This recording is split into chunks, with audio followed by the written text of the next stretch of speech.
Plumbline dual function buddy kitchen mixer filtered water tap cartridge replacement. Remove the stick part of the handle by hand and check the grub screw size under the handle. Select the required Allen key and loosen the grub screw and remove the handle. First, ensure that the water supply is off, then remove the cartridge by using an adjustable or correct sized fixed spanner.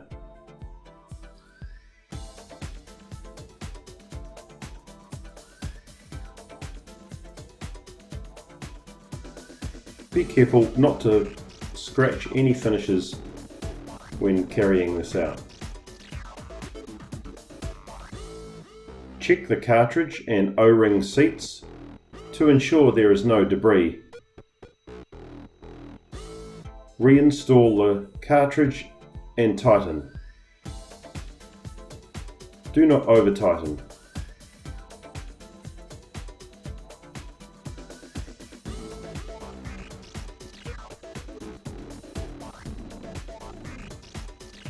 When reinstalling the handle, check both splines to ensure the handle is at the right orientation.